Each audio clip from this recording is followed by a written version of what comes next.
प्रणाम आचार्य जी।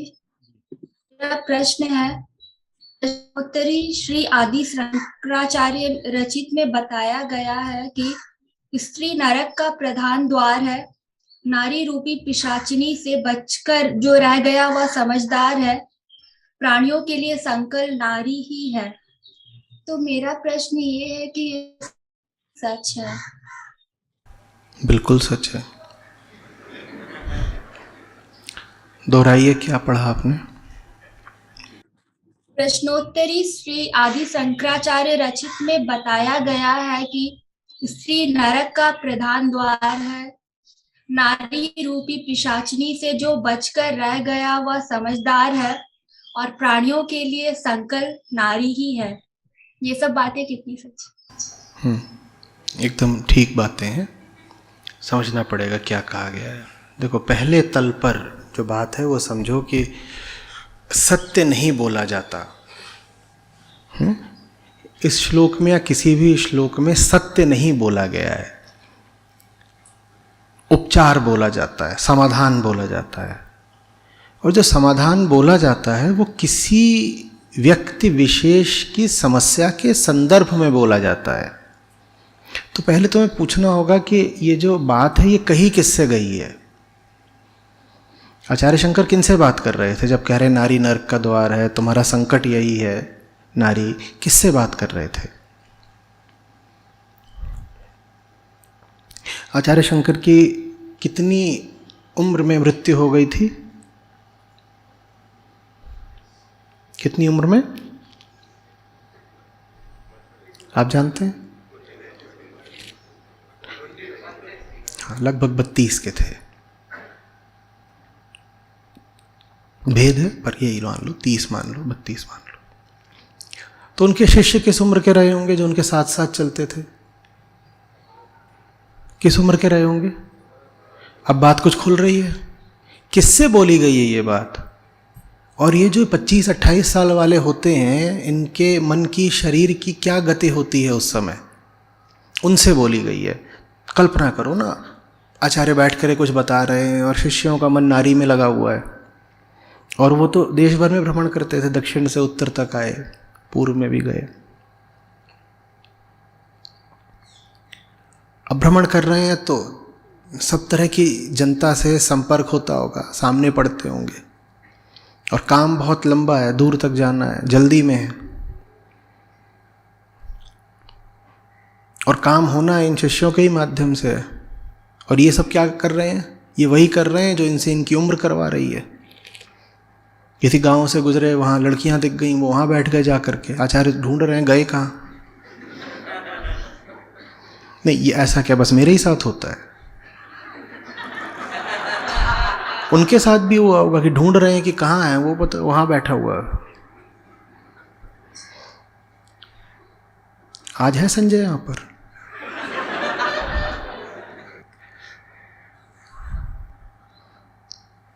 तो बड़ी कड़वी घुट्टी पिलानी पड़ती है, सीधे कह देना पड़ता है नारी नरक का द्वार है, उसके लिए जो नारी को वासना की दृष्टि से देखता हो। नारी नरक का द्वार है उसके लिए जो नारी को वासना की दृष्टि से देखे। नहीं तो जैसे कोई भी व्यक्ति है वैसे ही एक महिला भी है।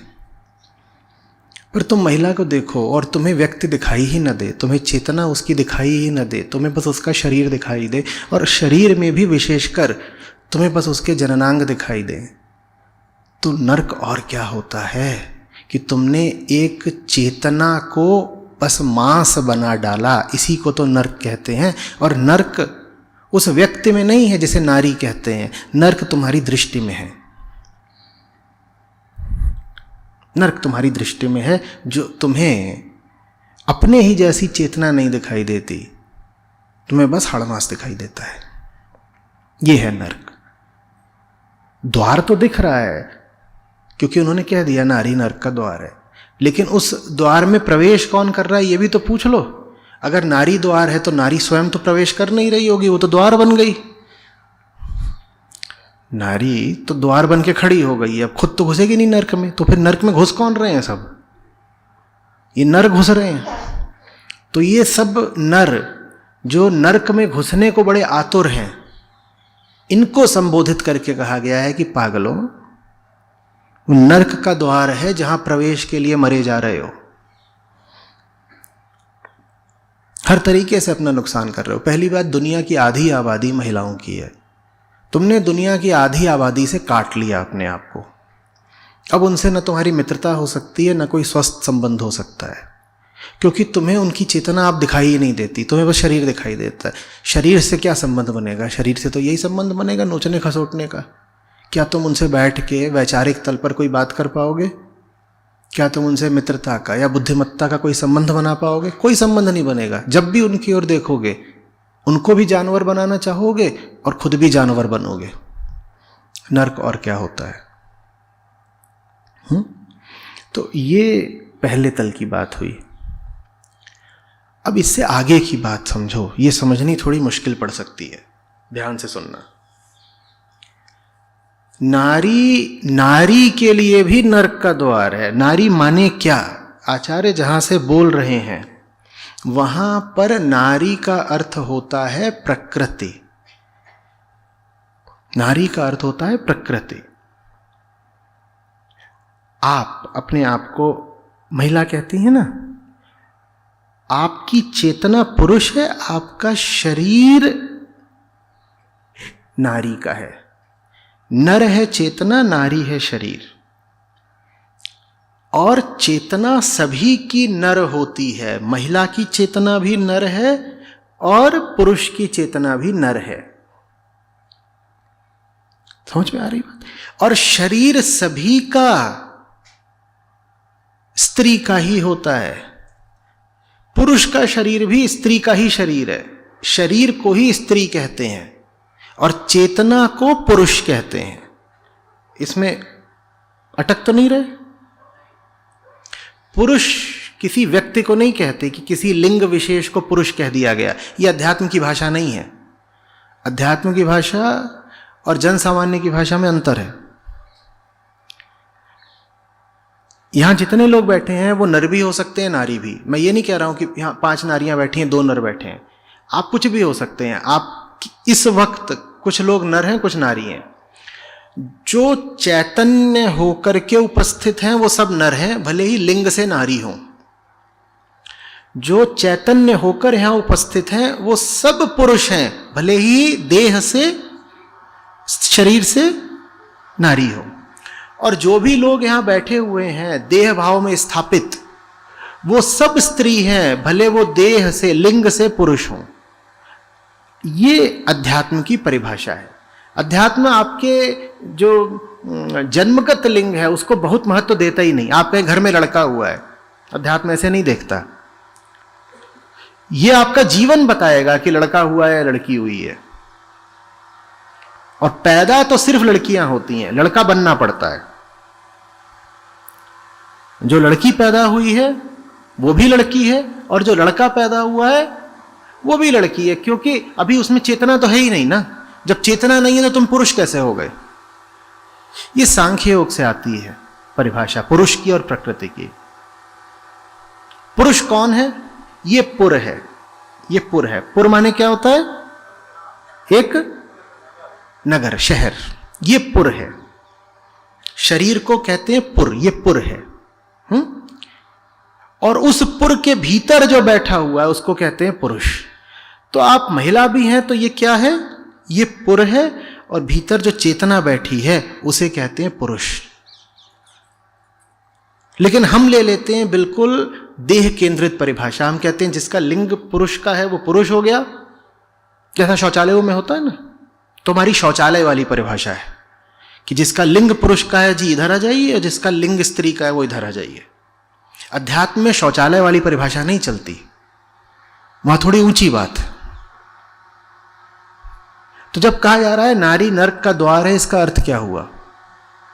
इसका अर्थ हुआ कि अगर देह केंद्रित होकर जियोगे तो यह जीवन ही नरक है।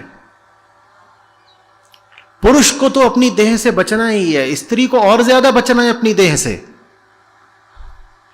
पुरुष को तो अपनी देह से बचना ही है, स्त्री को और ज्यादा बचना है अपनी देह से, क्योंकि देह नरक का द्वार है। जब कहा जा रहा है नारी नरक का द्वार है, उसको ऐसे पढ़ना है देह नरक का द्वार है। पुरुष की भी देह नरक का द्वार है और स्त्री की भी देह नरक का द्वार है। जितना ज्यादा आपके मन में आपकी देह घूम रही है, उतना ज्यादा आपके मन में दूसरों की देह भी घूमेगी। ये सीधा सा नियम है। आप अगर अपनी देह पर खूब समय लगाते हैं, सजते हैं, संवरते हैं, ये करते हैं, वो करते हैं, तो उतना ही ज्यादा आपका ध्यान दूसरों के जिस्म पर भी है। समझ रहे? हालांकि इसका विपरीत सत्य नहीं होता। आप कहें कि कोई अपनी देह पर ध्यान नहीं देता, तो क्या यह निश्चित है कि वो दूसरों की देह पर भी ध्यान नहीं देता? नहीं, ऐसा भी कोई नियम नहीं है। लेकिन यह पक्का है कि अगर आप देह केंद्रित जीवन जी रहे हैं अपने लिए, तो दूसरे भी आपके लिए देह मात्र है, सिर्फ देह है। देह नरक का द्वार है। तुमने अपने लिए चेतना के दरवाजे बंद कर लिए। देह भर हो तुम, जैसे कोई जानवर होता है वो देह भर होता है। आपके लिए मैं यहां बैठा हूं, आपके लिए मैं कुछ होऊंगा। अभी यहां पर एक भेड़िया आ जाए, एक बाघ आ जाए, जो स्वयं सिर्फ देह बनकर जीता है, उसके लिए मैं क्या हूं? देह हूं। आपको क्या मिल जाएगा? आप मेरा मांस खा ले तो कत्ल कर दीजिए, मांस पका के खा जाइए, क्या मिल जाएगा? कुछ नहीं मिला ना, अवसर खराब कर दिया ना। इसलिए देह नरक का द्वार है। क्या क्या संभव था उस व्यक्ति से, और तुमने उससे कुल लिया क्या? सिर्फ देह ली। किसी भी व्यक्ति में अनंत संभावना होती है आत्मिक ऊंचाई की, और तुमने उससे लिया क्या? सिर्फ देह ली। और नरक किसको कहते हैं? स्वर्ग की सारी संभावना से हाथ धो बैठे। और नरक किसको कहते हैं?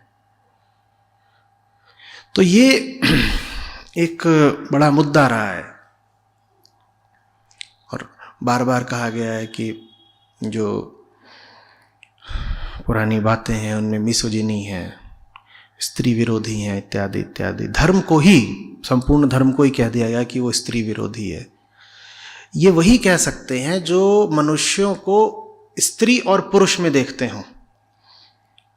और आप किसी को देखें और आपको पहला ख्याल यही आए कि ये स्त्री है या पुरुष, तो सबसे पहले तो समस्या आपके खोपड़े में है। आप व्यक्ति को देख रहे हैं, आपको व्यक्ति नहीं दिखाई दे रहा, आपको लिंग दिखाई दे रहा है। अगर मैं कहूं कि धर्म स्त्री विरोधी है, तो इसमें मैंने चेतना की तो बात कहीं करी ही नहीं। मैं कह रहा हूं दो तरह के लोग होते हैं, दो वर्ग होते हैं, और इस तरह की बातों में अक्सर वर्ग संघर्ष, ये शब्द खूब आता है, वर्ग संघर्ष। तो ये भी दो वर्ग हैं, एक वर्ग है स्त्रियों का, एक पुरुषों का। और जो धर्म है वो स्त्रियों का शोषण कर रहा है, वो पुरुषों की हिमाकत, वकालत कर रहा है। समझ रहे? अध्यात्म ऐसे नहीं देखता कि नर है या नारी है। अध्यात्म को आपकी देह से नहीं संबंध है, आपकी उम्र से नहीं संबंध है। अध्यात्म को किससे संबंध है? उससे जो चीज वाकई महत्वपूर्ण है आपके लिए, चेतना। आपकी चेतना दोनों में है, और शरीर दोनों का अलग अलग है। और चूंकि शरीर दोनों का अलग अलग है, इसीलिए दोनों की चेतना के सामने चुनौतियां भी थोड़ी अलग अलग हैं, क्योंकि शरीर भी थोड़ा ही अलग अलग है। स्त्री के सामने एक तरह की चुनौतियां होती हैं, पुरुष के सामने दूसरी तरह की चुनौतियां होती हैं, लेकिन कुल मिलाकर के दोनों की चुनौती यही है कि देह के पार जाना है। स्त्री को स्त्री की देह के, पुरुष को पुरुष की देह के। स्त्रियों के लिए चुनौती थोड़ी ज्यादा बड़ी तब हो जाती है जब ये समाज उनको समझा देता है कि तुम्हारी देह तुम्हारा बंधन नहीं है, तुम्हारी संपत्ति है। ये देह तुम्हारा बंधन नहीं है, ये देह तुम्हारा एसेट है, तुम्हारा हथियार है।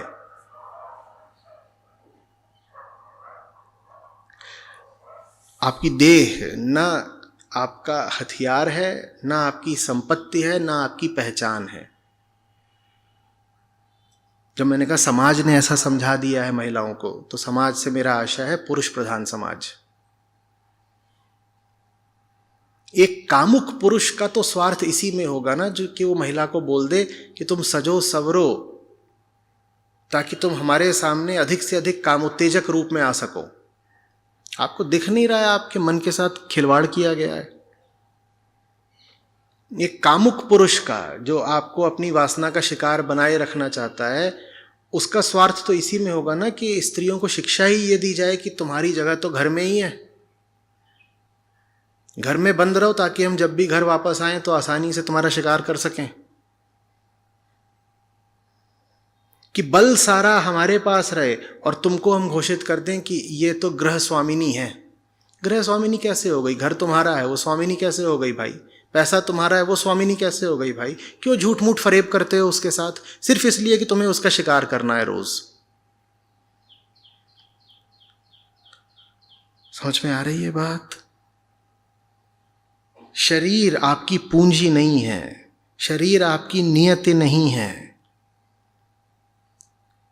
शरीर को न तो संपत्ति मानना है न हथियार। और ये खूब हुआ है, अतीत में ऐसा था कि आपसे कहा गया था शरीर आपकी संपत्ति है जिसको आपको सहेज के रखना है। ठीक, तुम्हारा शरीर ऐसी चीज है जिसको बचा कर रखो, ये एक विशेष संपत्ति है जिस पर एक व्यक्ति विशेष का ही अधिकार होगा। ऐसी धारणा चलती थी।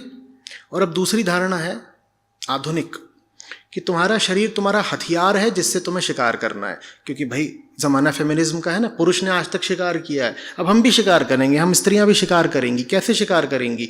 ये जिस्म थोड़ी है, ये हथियार है, इसका इस्तेमाल करके हम भी शिकार करेंगे। और शिकार हो भी जाता है, क्योंकि कामुक पुरुष कमजोर हो जाता है। जो भी कामना में है वो कमजोर हो जाएगा, उसका शिकार आसानी से हो जाएगा। स्त्रियों को ये बात पता है कि ये सामने जो खड़ा हुआ है ये बहुत कमजोर है, इसकी तो टांगे कांप रही हैं, जरा सा हथियार का इस्तेमाल करना है, ये अभी गिर जाएगा, लौटने लगेगा जमीन में कुत्ते की तरह जीभ निकाल के। और पुरुष को कुत्ता बनाना बहुत आसान है, लेकिन उसको कुत्ता बना के आपको क्या मिल जाएगा? वो तो है ही कुत्ता। आपको क्या मिल गया? तो संपत्ति की तरह तो नहीं ही, हथियार की तरह भी जिस्म का इस्तेमाल मत करिए। व्यर्थ की चीज है, उसको वेपनाइज करके आपको कुछ नहीं मिलने वाला। अगर वो आपका वेपन बन गया तो उसके पार कैसे जाएंगे? क्योंकि वेपन भी तो बड़ी कीमती चीज होता है ना। अस्त्र को कैसे छोड़ दोगे? अपनी बंदूक को कोई छोड़ सकता है? नहीं छोड़ पाओगे।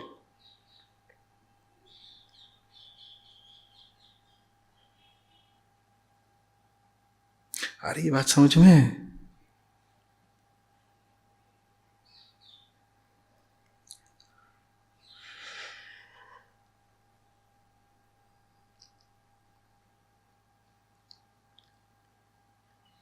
पुराने बंधन जितने बुरे थे स्त्रियों के लिए, आधुनिक उन्मुक्तता कहीं ज्यादा बुरी है उससे। और ये बड़ा अजीब हुआ है, आसमान से गिरे खजूर में अटके। पहले ये था कि बंधन ही बंधन थे, वो समस्या थी। अब एक झूठी आजादी है, वो समस्या है। और मेरे देखिए ये झूठी आजादी बिल्कुल बराबर की समस्या है। जैसे बंधन आजाद समस्या थी, ये आजादी और बड़ी समस्या है। क्योंकि कारण बता देता हूं, क्योंकि ये आजादी, जो झूठी आजादी है, वो आपको ये भ्रम दे रही है कि आप आजाद हैं। आज की बहुत सारी महिलाओं को ये लग गया है हम आजाद हैं, क्यों आजाद हैं? नहीं, वो बराबर अभी भी बंधन में है। पहले कम से कम बंधन में थी तो उन्हें पता था कि बंधन है, अब लगता है आजादी है। यह आजादी और गहरा बंधन है। आपको न तो पुराने ढर्रों पे चलना है, न इस कोरे झूठे उदारवाद पर।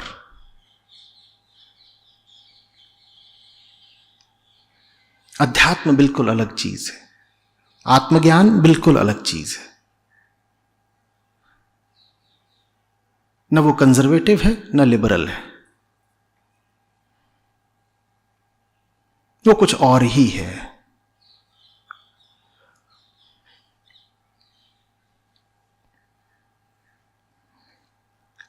आ रही बात समझ में? तो गंदे आदमी नहीं थे आचार्य शंकर कि छी छी थू थू कर दिया, देखो कैसी गंदी बात बोली हम महिलाओं के लिए।